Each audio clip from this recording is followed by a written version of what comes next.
We are live. Okay, we're live. Hello, everyone. Welcome. I'm Lisa Funk, and Martha Fuller's here with me.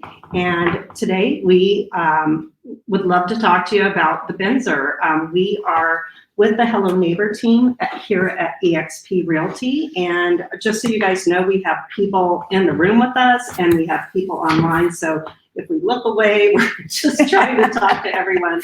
So again, we're with eXp, the Hello Neighbor team leaders. Between the two of us, we have over 40 years of real estate experience, and we really love to help agents. We have agents on our team, and we've been very involved with mentoring over the years, and it's just something we're really passionate about. Are you seeing that on your screen, Lisa? Mm-hmm. Okay, all right, good. So my name's Martha, and Lisa and I have been partners for a little over 3 years, and as she said, been in the business for a while. The class today is not necessarily going to be how the real estate market is today, with it being such a seller's market. We're going to play off a little bit more of a normal market, but still a strong seller's market. There's probably not a ton of negotiation going on right now with BINSRs because of the lack of inventory, but that will swing the other way eventually. And so we want you to be prepared when that does.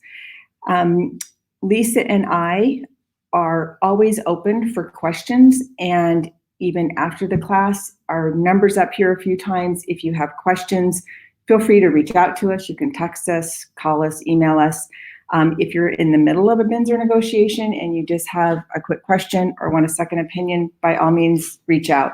We are in the industry to earn a living, but we're also in the industry to make it better and to help people learn so we can continue to have a professional industry behind us. Yeah, we both have active real estate businesses, and we're in the trenches with you guys writing BINSRs and trying to get buyers on contract. So love to help.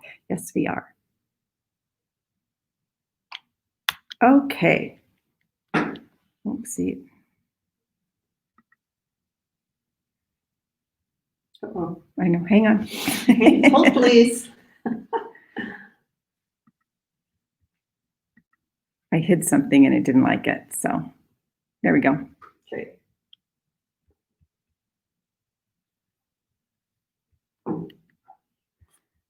It's not.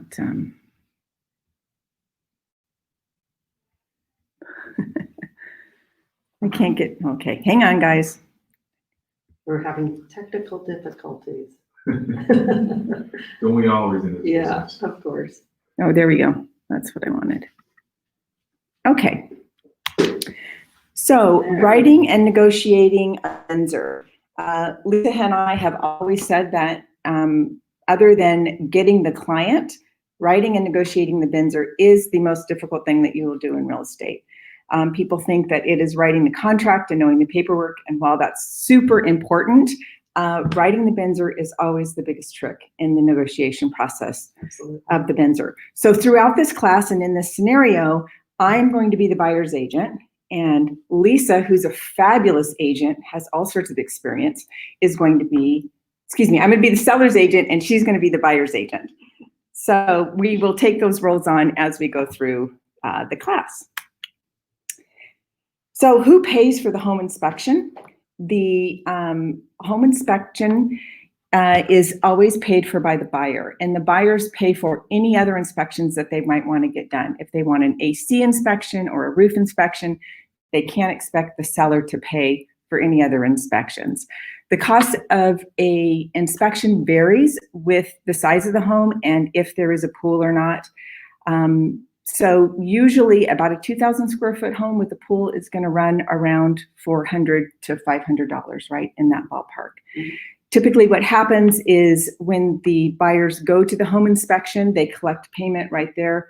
Most home inspectors now will take credit cards. We remember when they used to have to write a check, but they'll do credit card or Venmo. But payment is usually due at the time of the inspection. So that's something that you want to let your buyers know up front, is that they will need to pay for that out of pocket up front. The also included in your home inspection most of the time is a termite inspection. Sometimes the home inspector will order that termite inspection, and sometimes it'll be up to the buyers to do that. So you'll need to check with that home inspector on how the termite inspection is going to be ordered and paid for. The other thing is not everyone wants a termite inspection. Anytime you have a government loan, an FHA or VA loan, termite inspections are required, but conventional loans, not necessarily. So just keep that in mind as well. So what is the buyer's inspection notice and seller's response? This is an AAR form that is used as a vehicle to communicate between the buyer and the seller what the buyer is looking for as far as repairs, and then what the seller's response is. So as the buyer's agent, you're responsible for filling out the top portion of the contract. And then down below is where you'll detail your repairs. There was a recent update to the BINSR. Before it had just maybe 12 lines. Now it has a whole entire second page to write repair request on. So that's very helpful. So the third page of the contract most of it belongs to the seller, and that is the seller's response section. So the seller has three options once they get the list from the buyers. They can repair everything that the buyers ask for. They can choose not to repair or replace anything, or they can opt to repair or replace some of the items that were on the request. Most of the time, in my experience, that is what happens, is the seller goes back and says, I'll fix 1 through 4 and 7 and 8. When you respond as the seller, again, you want to be really specific on what you are going to repair or replace. So what I do a lot of times, if the BINSR is written very clearly, I just copy and paste what the buyer's agent put and put it over on the seller's response. So if she says repair or replace tub diverter valve, I put seller will repair or replace tub diverter valve in whatever bathroom. But a lot of times what happens is, due to the lack of communication or the lack of clarity on the BINSR, it becomes an issue later. So we always tell our agents, you cannot be specific enough on the BINSR. Even if you think it's overkill, it's not. So you want to be as clear as you can. And then the buyer's election. Yep. We'll go into that a little bit later. So as the buyer's agent, your role in the inspection is after you get the contract accepted, you send, I always give my clients at least 3 inspectors to choose from, but always encourage them to choose whoever they want. Once they have decided who they want to use and when they want to do the inspection, you'll confirm access to the home with the listing agent. So you're going to want to make sure if there's a lockbox on the property that you get the CBS code.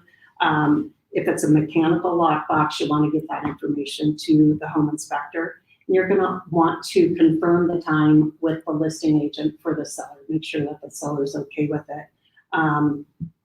That typically a home inspection takes about 3 hours or so, 2 to 3 hours. And the wrap up is when you would attend with your buyers. So you want to be sure that the seller is okay with that wrap up time, especially because that's the time that you're going to be in the property with your client. You wouldn't want them to be there if at all possible. While you are talking to the listing agent, you're going to want to confirm that all utilities are going to be on. Obviously, if it's an occupied property, they are. But especially with vacant properties, what we find sometimes, the electricity and the water will be on, but not the gas. And if the gas isn't on when the home inspector goes out, the home inspector is going to have to do a re-inspection, and that's going to be a charge to your client. So you want to be sure with the listing agent that all utilities are on. Confirm that there's no locks on like utility gates or pools, or sometimes a home inspector can get out to the property and they won't have access to like the hot water heater inside of a closet. Just make sure that everything's open. If there's pets at the property, you want to make sure that they're removed. or created. And it's always a good practice to get the seller property disclosure statement from the listing agent and then send a copy of that to the inspector prior to the inspection so they can review it. And if there's anything that they see as a problem, they can give the inspector a heads up. And as the seller's agent, my responsibility when the inspection rolls around is to confirm the appointment with the seller. So Lisa would call me and say, it's on Tuesday at 11 o'clock. I need to make sure that they're okay with that. Explain to them that it's best if they're not home. Oftentimes, if you have a senior or an older person that has a hard time getting out, you can ask them to maybe just stay in a room or just not encroach on their inspection, especially the wrap up at the end. That's really the buyer's time, and you want them to be able to speak freely with their agent and go over the inspection report. I always explain the entire BINSR and the inspection process to my sellers. The main thing I tell them is they're going to be in your house from top to bottom, side to side, and it's the inspector's job to find something wrong with that house. So they look really, really hard. In all of my years, I've only had one inspection that came back absolutely clean without one item to be fixed. And the homeowner happened to be an aerospace engineer for NASA. So he built rocket ships. So his house was spotless. I remind them to make sure to remove all of the locks on the pool gate, the side gate, utility cabinets, the electrical panel. And again, if it is a vacant house, always get the gas turned back on, which is a little bit of a pain sometimes for a vacant home seller, but it's necessary. I have had to pay for the gas for the reinspection because I failed to make sure that it was on. So you want to make sure that you talk to your seller about that. If there's pets in the house, it's always a good idea to have them crated or not even home, so the inspector feels like he can move around freely and Without being attacked. Without being attacked or licked to death, one of the two. So again, I always just make sure that my sellers know that it's the inspector's job to find something and to not take it personally. Right. They're just trying to protect the buyers, and when we go to find them a house, they'll get to go through the same process. So when it comes to counting the days as a buyer's agent, again, you're going to encourage your buyer the day they get the contract accepted to call the next day and start making the inspection appointments.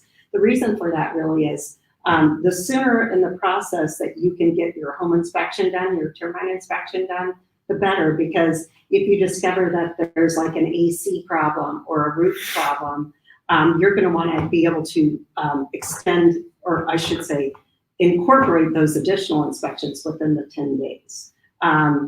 If that doesn't happen and you need to ask for an extension of your inspection period, the seller doesn't need to grant it. So it's super important to stay on top of that with your clients. And if you're the buyer's agent, you want to use the full 10 days before you send back your response.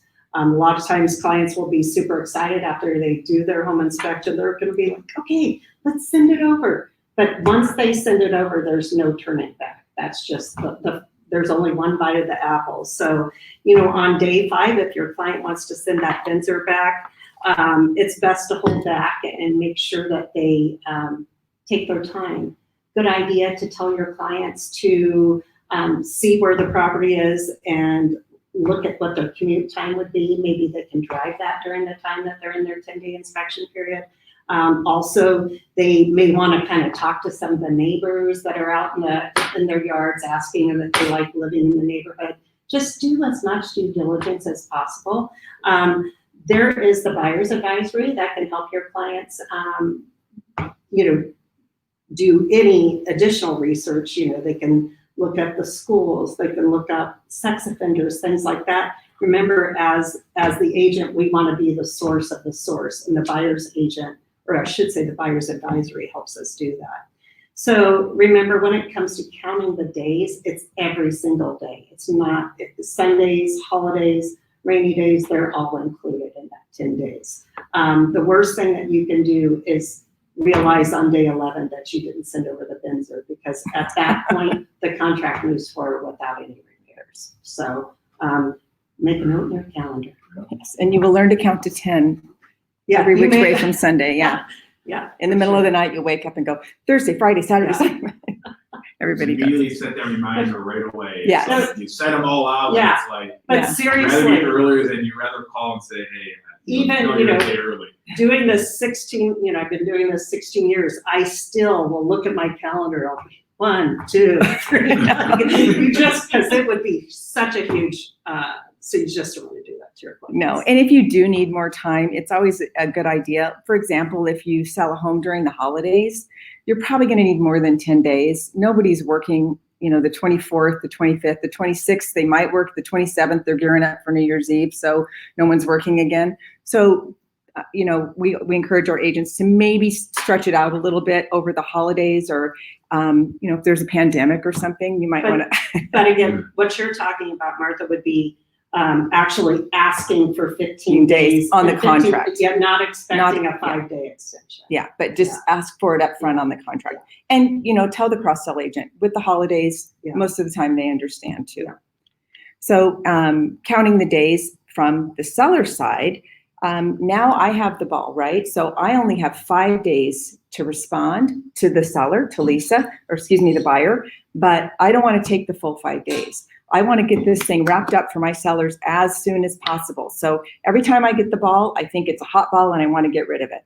So the seller needs to respond, or should respond, as quickly as possible. Sometimes they'll need to take the full 5 days to look into how much some of the repairs are going to cost, but you always want to be encouraging them to move things along, as quickly as possible. And again, the 5 days counts just like the 10 days does. Every single day counts. Rainy days, birthdays, all of it. So, don't you love Martha's little baby stretching his head? She did that. So cute. So, the buyer's inspection notice can be confusing. So if you're representing the buyer, you always want to send the inspection report and any additional inspections, any estimates that you have for work, along with the BINSR to the seller's agent. So don't ever forget to send the inspection report for them to review, because it's hard for them to line up and to explain the repairs.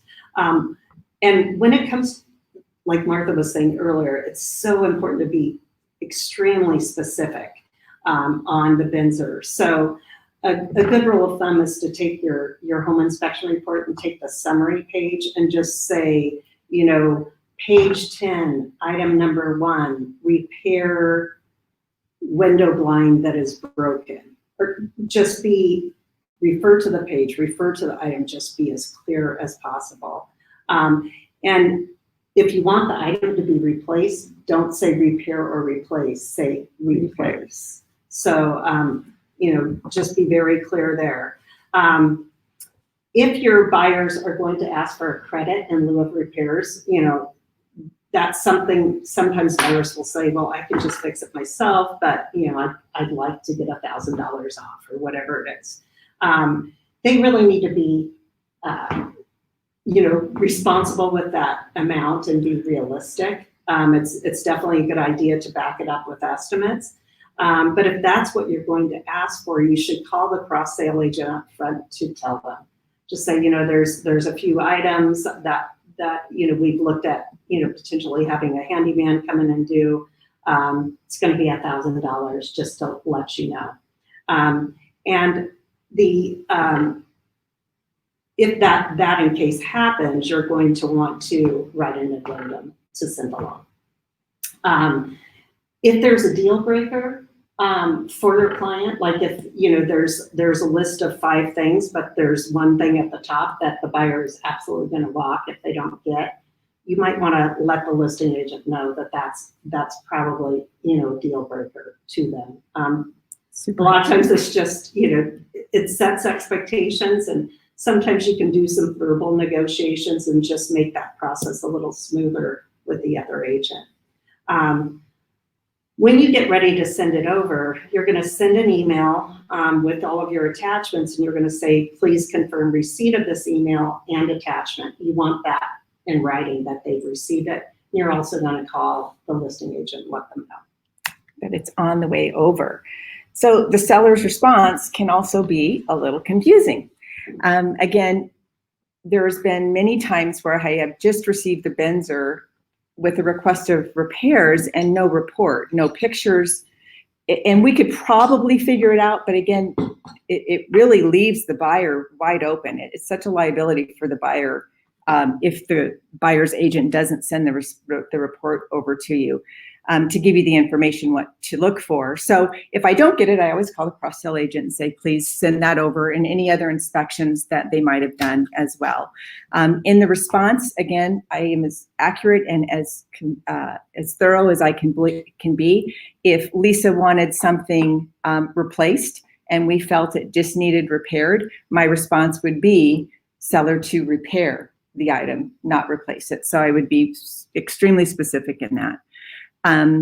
If I have any questions about the BINSR, sometimes things will come across and it's not clear to me, even with the pictures, and I wasn't at the inspection, unfortunately. I'll call the cross-sell agent and get a better idea of what's going on with that particular item. And then when I type it up, I'm going to call Lisa and I'm going to say, Lisa, I'm sending over the seller's response. And I just wanted to let you know to look for it. And on the email, I will type, please confirm receipt of this email and the attachment. So when it comes to the buyer's election, once they receive the seller's response, that's not confusing. You know, they basically, in the buyer's election, they have two choices. And they have 5 days to make this choice. They can either move forward with the purchase and agree to what the seller is proposing, or they can cancel.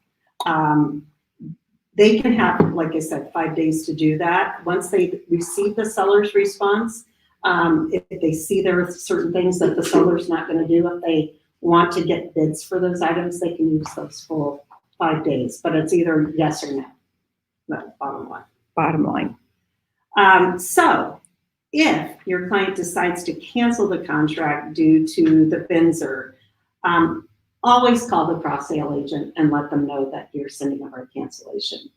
No one likes to get, this has happened to me before. Me too. It's horrible. On day 10, just get an email at 9 o'clock at night letting me know that the contract's not moving forward. It's just really a professional courtesy to let someone know, because it kind of softens the blow, and then they can move to get the property back on the market as soon as possible. Also, very important to submit a valid and a believable reason for cancellation. When you send over the BINSR cancellation to the listing agent, you're going to want to send it to the title company as well, because the title company is the point. That's the point that will make a decision about the earnest deposit refund and disperse it. So if you're running out of time with your 10-day inspection, if you're representing the buyer and you're on day 9 and you need that roof inspection done and he cannot get out there for 2 more days, you need to get on the bat phone, right, Martha? The bat phone. Do you guys know what the bat phone is? I'm like, One of our agents said they might not know what the bat phone is. Everybody knows what the bat phone is. So, but you need to get on the phone and call the cross-sale agent and have an honest conversation with them about the extension. You just basically need to say, hey, we're trying. I need 2 more days. Will your seller to agree? It's like literally just an additional day. And if they agree to it, you need to do an addendum to extend the buyer's inspection period. And that absolutely has to be signed by all parties. Never. Great special. I couldn't resist.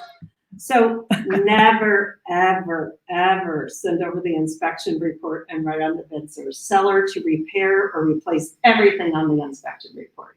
And we have gotten those. You believe it or not, there's a lot of lazy agents. And it takes time to write a BINSR. it's like Martha said earlier, it's one of the most important things that you can do. You need to take the time to be clear. This statement is an insult to the seller, and it's basically. And it leaves your buyers, again, it leaves the buyers wide open. Yeah. It's very Right. irresponsible just because it's so subjective. Yes. So from the seller agent, if you want to be specific, our motto at the Hello Neighbor team, or my motto. Yes. So if the buyer does cancel the property, it's a bummer, and everybody gets about 30 seconds to complain and whatever about it. But it's my job to get the property back on the market as soon as possible. I want to get it back so I can get it resold right away. If anything is uncovered on the previous inspection report and you got a copy of that inspection report, you now have knowledge of any material defects. And your sellers have knowledge of any material defect that they didn't know about before. So they will need to update the seller's property disclosure if that happens. So for example, things that have happened is termites have been uncovered and the sellers didn't know they had termites. Well, now they need to put on the spuds that there was termites. So you need to fix that line item, or I have to redo a whole one? No, on the very last page, you can Yeah. just update Okay. just fix that line item and update it. If Lisa calls me and asks me to extend the inspection period, it is not in my client's best interest to do that unless, there's different situations, but I'm just, in today's market, I don't need to do that. But if I have a luxury listing, it's been on the market a long time, obviously it's a large property with land, she might need a little bit more time. So everything's a case by case, but you always need to know that you want to keep that inspection period on the buyer's side as short and as tight as possible. So if she wants 5 days, I might say we'll do 2. So just keep that in mind. It is not in my client's best interest oftentimes to extend that inspection period. So let's look at the home inspection. So I'm sure many of you have seen them, but for those of you who have not seen them, we're just going to look at the first couple of pages. I remember the first time I got an inspection, it was overwhelming because they can be, 40 pages. So there'll always be a cover page. Typically, it'll have a picture of the house with the buyer's name on it. Remember, the inspection belongs to the buyer. So it'll have their name on it and the property address. There'll be a table of contents. And as Lisa mentioned, there'll also be a summary in those. That's the best place to get your information. The summaries are usually done very well. And then you can just go back to the inspection report if you need further detail or a little bit more explanation. And then the inspection reports are typically broken down is they'll do the grounds, the exterior, the framing, the plumbing. So it's broken down into sections. And they usually give you some pretty good pictures circled with a red pen so you can't miss it. And then it'll be color coded on the side. The little green boxes on this particular inspection report means that it's fine. If it's yellow, it means it needs attention. And if it's red, it's a danger, danger, Will Robinson kind of thing. So I happen to use this inspection company a lot because I like their pictures so much. I'm a picture girl. So to ask or not to ask. When you're the buyer's agent, you really kind of need to coach your clients on what to ask for. I mean, they're going to have their strong opinions, but things you need to consider is, did the buyer pay full price for the property? I mean, if the buyer came in low and they're wanting a bunch of repairs, probably not going to happen. Were there multiple offers on the property? Right now with the market being the way that it is, there probably were multiple offers on the property, but you need to think about, are these repairs something that the next person is going to ask for regardless? That's something to consider. Was the property old or neglected? Did it have deferred maintenance? Piling up, that's something any buyer would be looking at. Is there 1 or 2 big ticket items that the buyer wants to have repaired? Like, is there an AC issue? Is the next buyer going to ask for that same repair? Is it a safety issue? I don't know if you guys are familiar with FHA or VA loans, but a lot of times their appraisals, the appraisers are a lot more stringent. And if there's things like roof repair or peeling paint or structural issues or AC problems or broken windows, even if you don't ask for those to be fixed on behalf of your client, the appraiser may make that a condition to fund the loan. So that's something to think about. So when I get the BINSR back from Lisa, I have to coach my sellers on how we're going to respond. So again, things to consider. Did they pay full price or over asking for this property? If they did, we're probably going to be a little bit more inclined to cooperate with the buyers than if they lowballed us and we gave this property away on a dime. Were there multiple offers on the property? If they really don't want to fix anything and they have 10 other offers behind them that they can go to, that's a consideration for the sellers. If the property is old or neglected, we have a home in escrow right now that was built in 1945. And so the BINSR was interesting, and they just because of the age of the home, and that had to be considered in that. You know, in Phoenix, we don't see a lot of homes that were built in 1945. Mm-hmm.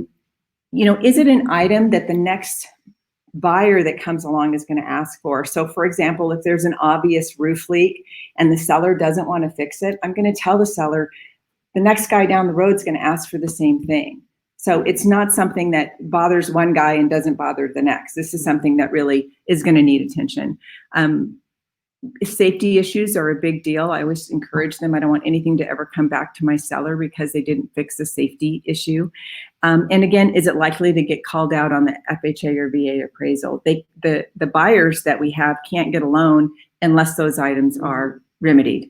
So those are things that the sellers won't typically know, and that you'll need to coach them through.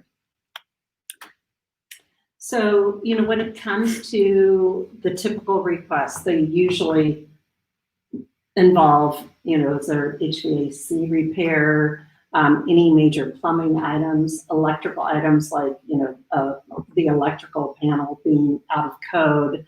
Roof repairs are just a huge thing. A lot of times here in Phoenix, you know, the average roof span is about 25 years.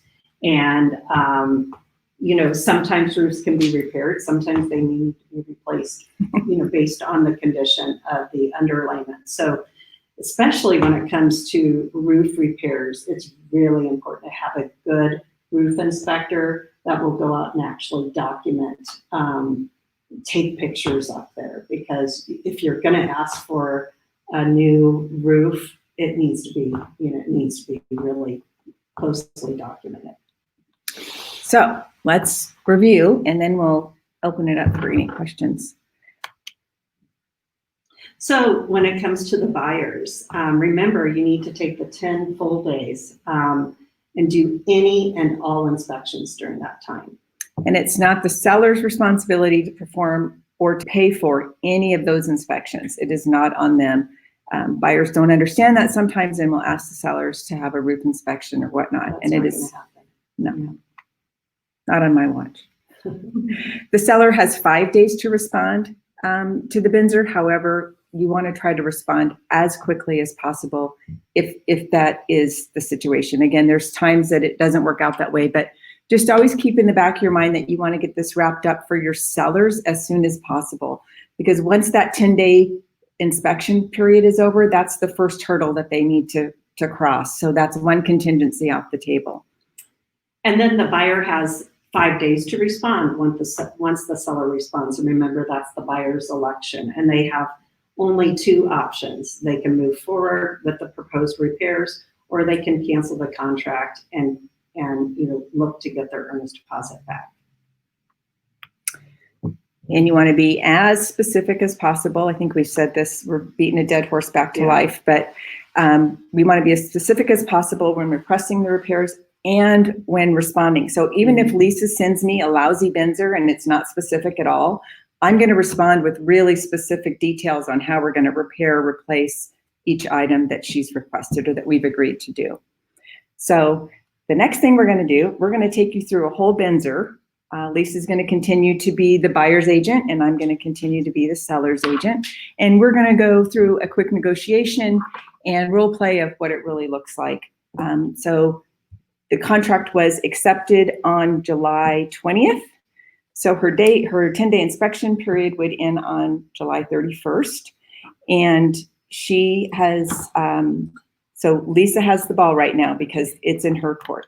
Got the ball. So, I have accepted contract, and that's on July 20th. So on July 21st, I'm going to call my clients, make sure that they get that inspection process started. So again, I'll refer them to always refer to at least 3 different inspectors, but always tell your clients as well, it's okay to use anyone you want. So I'm going to encourage them to get their inspections set up, and they're Johnny on the spot. They just say, hey, Lisa, we've got an inspector ready to come out on Tuesday at 8 o'clock. Wrap up's going to be at 11. So I'm going to call Martha. Hello, Martha. Hi, Lisa. How are you? Great, great. Oh, my clients are super excited about that property. We're anxious to do our inspections. We want to get started. So we're going to do our home inspection on Tuesday at 8 a.m. with a wrap up at 11 a.m. Will that work for your clients? You know, I know it will. They're both working right now, fortunately. So Okay. they won't be in the home. I'll make sure that the dog is crated and good. all the utilities are on and all the everything that's got a lock on it will be removed for you. So they'll have access. It's still on lockbox, and I'll shoot you over the CBS code. Okay, great. I sure appreciate it, and I'll keep you posted. So we go through, we do our inspection, and overall it went pretty well, but there is definitely an AC issue. It looks like the AC is on its last leg. The splits are off, it's clanging and it's making noise. And obviously I've got some first-time buyers that are super concerned, as anyone really would be, with an AC issue. So I'm gonna call an AC inspector, and I'll see, if my client has someone they can recommend, that's great. I've got a couple people that I work with. So we make that call. We have a AC inspection set up for Thursday. So I'm going to call Martha, and I'm going to say, hello, Martha. Hi, Lisa. Hey, just wanted to update you. That inspection went overall really well. Oh, unfortunately, there's one thing, and it's the AC. The inspector said, the splits are off, and it's looking all rusty, and it's clanging, and my clients are super concerned. I mean, they're first-time buyers. They don't have the money to put in a new AC unit. Okay. Well, yeah, the sellers haven't said anything. They were having any cooling issues with it or anything. So, yeah. But again, they won't be there. I'll just let them know that the HVAC guy will be there on Thursday at 11. Did you say? Yeah. Okay. Thursday at 11. All right.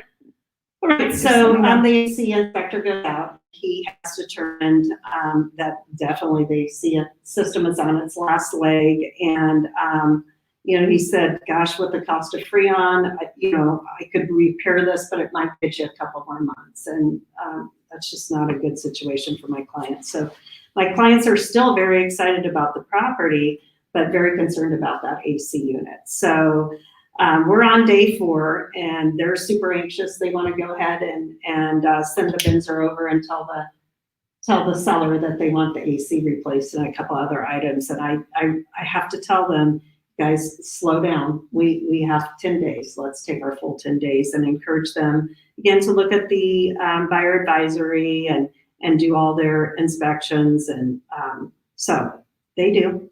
And on day 10, we decide that we want to go ahead and send over the BINSR, and we're going to ask for the AC to be replaced, not repaired, replaced. And we're going to ask for 6 other items. Some of them are a little more concerning than others, but definitely the AC is the biggest issue for my clients. So I'm going to get, my inspection reports together, my AC inspection, the estimate to replace it, and And then I'm going to write up my BINSR with all of that information, and I'm going to send it over to Martha. I'm going to ask her to confirm receipt, and I'm going to call her and I will say, hello, Martha. Hello, Lisa. Hi. Hey. Before you drop the bomb. Martha, again, my clients are super excited about the house. They really love it. But unfortunately, when we did our AC inspection, the AC needs to be replaced, Martha. I'm sorry to tell you that. I know it's going to be a tough pill for the seller to swallow, but the bottom line is with the cost of Freon today, my AC inspector said, he might be able to get a couple months out of it if it's repaired, but my clients are super, they're just really super insistent that AC be replaced. I'll tell you right now, Lisa, I don't know if that's going to fly. I mean, we had 15 other offers besides yours. Some of them were over asking. So I don't know that they're going to be willing to do that. I realize that it's old. It's the original unit. But again, they didn't say anything to me. So I'll send it over and I'll have a conversation with them about it. But I'd really like for us to, try to work this out and just keep this deal together. But I got to tell you right now, I with that many other offers behind us, I don't know that they're going to go for it. That's an $8,000 fix. Well, I hear what you're saying, Martha, but I think the next buyer is going to find the same issue.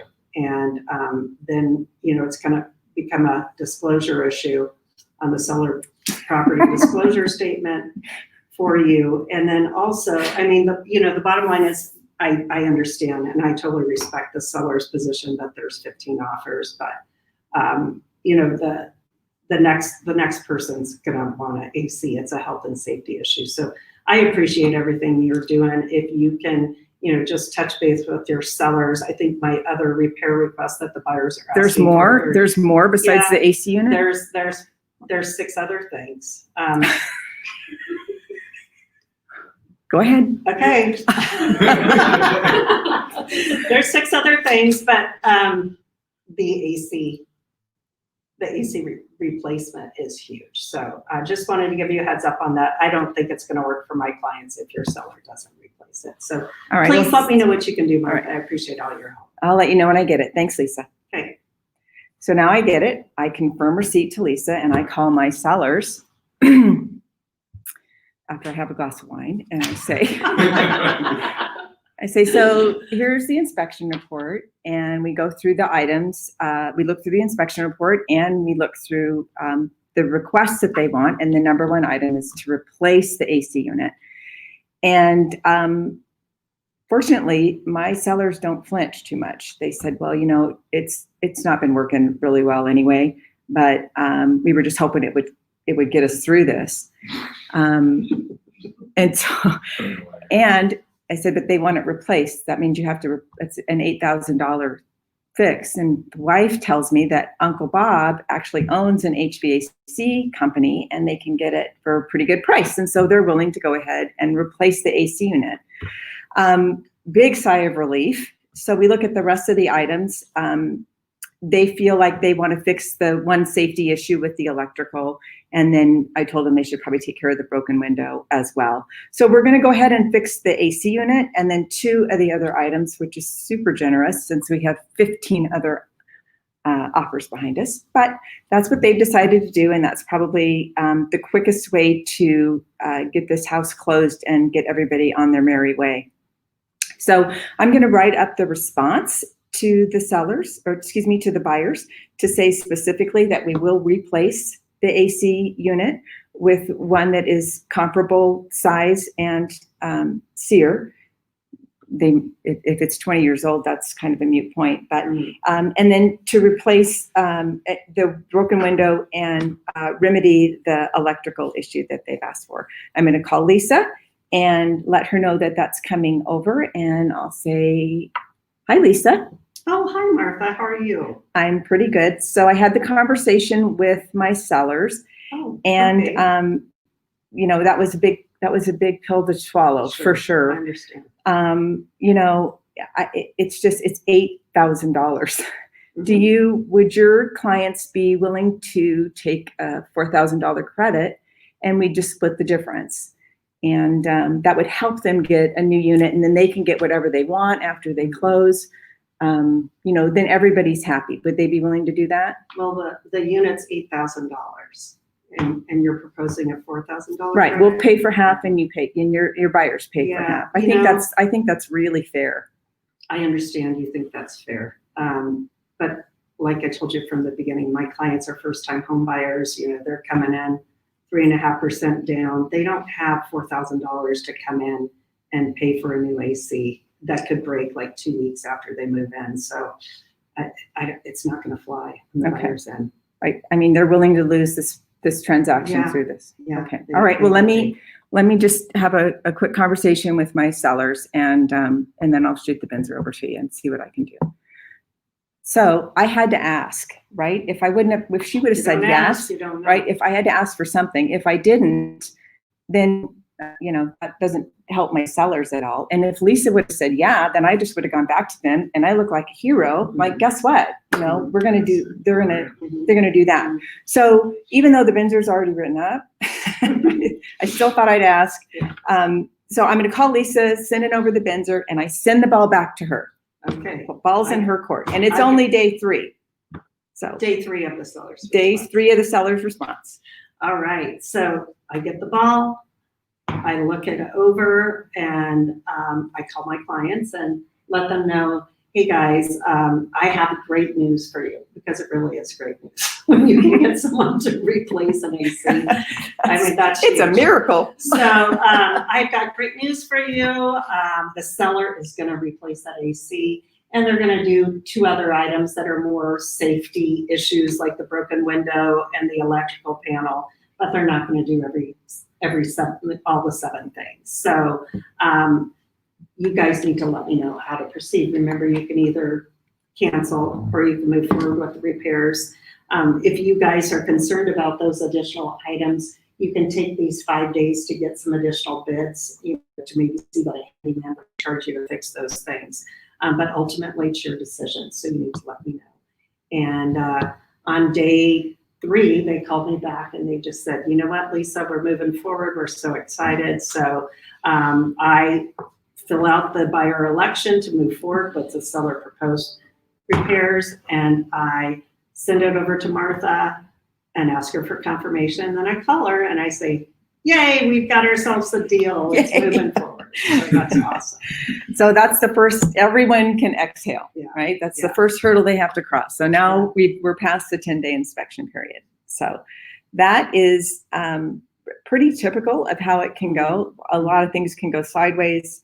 But if you have good communication with the cross-sale agent, that is a big part of it. So just keep your communication. Everybody's headed to the same finish line. So if you have a question, call. If they have a question, they should call you. And try to. I always say the best deal is the one that you have in front of you. So if there's a way that you can save that transaction, that's usually the best for everybody. Sometimes it doesn't work out that way, but that's usually the best. And when you are dealing with this over and over again, you will lose sleep over BINSRs. Trust me. Like, you will literally be like, oh my God, I just want that deal to go through, And the thing is, you can do your best job to negotiate for your clients, but we are the moderators. We can't control the situation. So that's, one of the hardest things about being a real estate agent, is to just kind of take the emotion out of it for your clients as much as possible, but also for yourself. And, when you've got a good cross-sale agent on the other end that really understands that the end goal is for, everybody wants an advantage, but yet we want to create a win-win and get to the same finish line. Not every cross-sale agent is friendly. You may not be able to have those, you may not be able to have those discussions, the deal break. Well, you'll probably be able to have the deal breaker discussion, because at that point, they need it to happen as well. But, if you can build rapport and talk to that cross-sale agent, it's so important. It really is. So do you guys have any questions? The people that are not live streaming, but live? No, so say since you have 15 offers, right? Yeah. So what if your client says, you know what about we exercise some of those other offers and try to save money on the AC unit? Because if it's fixed now, you don't know what life expectancy of it. Mm-hmm. You know what I'm saying, right? And it's something that's going to have to be obviously fixed. Obviously, when what God only knows. Yeah. What if your client does say, well, let's exercise some of those other offers, and like you said, you have offers above asking, so maybe they can cut the difference and make up the difference of the above asking price. So if the house is selling for $300,000, you got say a 308 offer, Right? and That you're selling covers it. $300,000. I say, well, let's go to them, and I'll accept a 308, but I'll replace the AC so they can, now everyone's in a win-win. Right. So except for her clients. Well, except for her clients, right? Exactly. Except them, right? They're the one that's out Right. here. And if they need them or not, you can say, hey, you know what? Would you explain to police and say, hey, like you said, we do have offers above asking, and we may try to exercise a different option, Sure. and so forth. And if my client, and I will tell that to my clients as well. And if they want me to, absolutely make a couple calls and make, I can't do anything because I'm in escrow, exactly, right? So but I can say, looks like this deal might not go through. They'll say why. I'll say it'll be an inspection issue, and I'll be very candid. It's the AC unit, because I don't want that disclosure to come back and bite me later. Right. So it's all out there. It's out there, right? Are your clients still interested if we can't work this out? So, unfortunately, or it just depends. Not in this market because this is not a normal market. But a lot of times you'll have backups, or you'll have people and they've already gone and found other homes. Yeah. Right. That's not the case right now because there's no other homes to be found.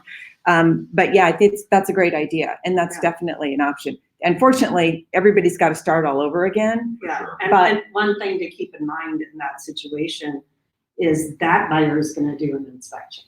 And that buyer is could come back and have 15 things they're asking for. I mean, how long does the seller want to play that game?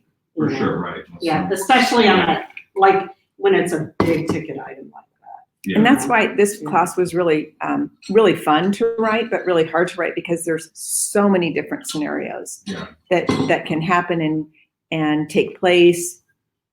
All sorts of ways to skin a cat, they say. Mm-hmm. Through the BINSR, and that's really creative, great thinking. If you have somebody that's, $8,000 higher, say, well, we'll come down to that if you'll, let the AC. We'll replace everything on this inspection, and we'll be at this price point. Of course, they're going to get an inspection, and yes, it's a risk, but it's a risk. It is a risk, Yeah. but if this inspector's seeing what they're seeing, what other chance he's going to say, oh my God, the roof needs to be replaced now? Yeah. How is one not going to see something that drastic, but the other one does? You'd be surprised. Right. You're right. One is a drone, one can get on the roof. Right. Yeah. Right. Well, and one other thing to think about too is that the property has to appraise. So, you have 50 offers and one's at 308, which is, 8,000 above list price. But I don't know if you've been reading lately, there's been a lot of appraisal issues because the market is so inflated. Right, yeah. Can you leave that on the bench for me? And Yes, please. We have an Amazon. yeah. Amazon always takes. Oh, okay. Oh, yeah. So anyway.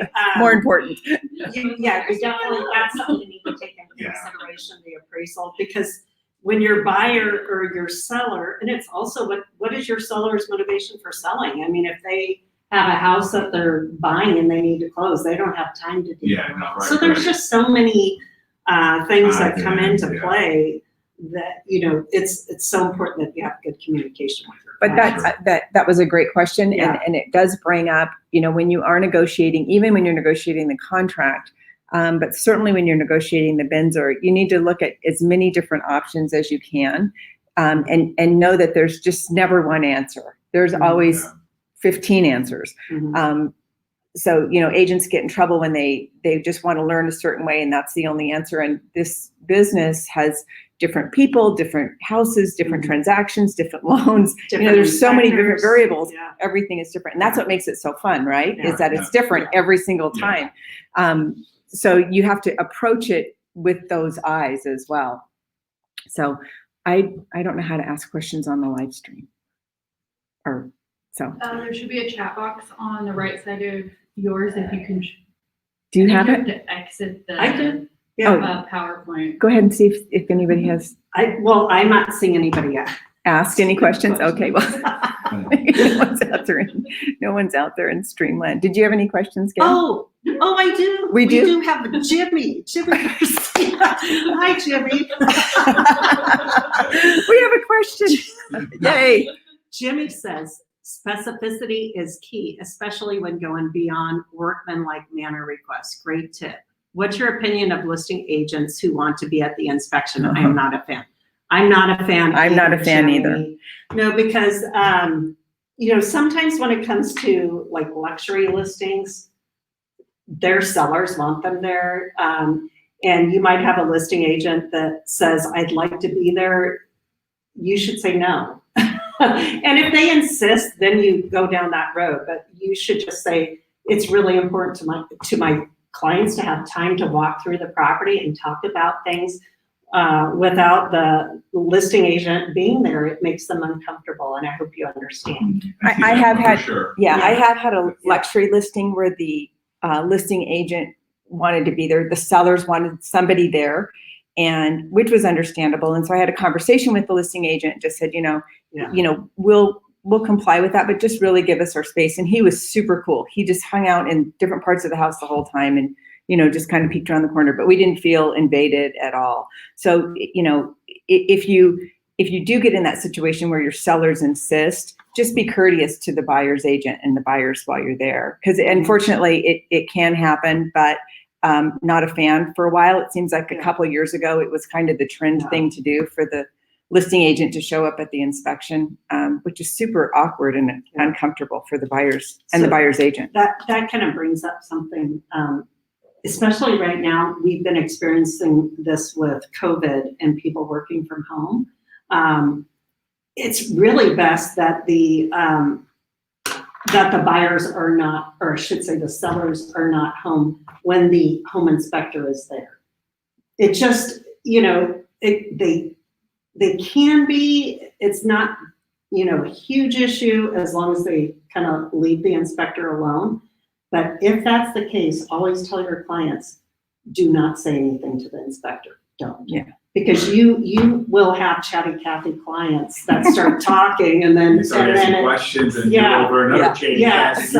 You're it's not just fill bees and everything. But it's more, it's more of a factor right now with COVID because people are working from home and it's not like they can just go to the office. Right. So Or go stand on their patio. So if your client has to be home while the inspector's there, just tell them to please keep conversation to a minimum. I'm just telling you this to protect yourself. Yeah. So That's good. Do we have any other ones? no. Thanks, Jimmy. Thank you, Jimmy.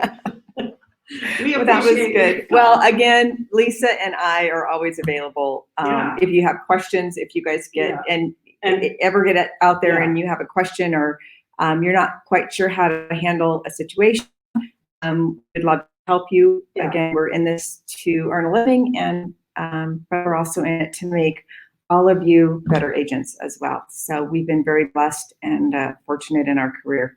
Yeah. And so it's kind of our way of paying it forward. So and we do don't have, hesitate if to- anyone wants the PowerPoint presentation, we're happy to send that. If you just want to either text Martha or myself, we can get that over to you. So, all right. thanks so much. Thanks. Have a great day. Stay safe. All righty.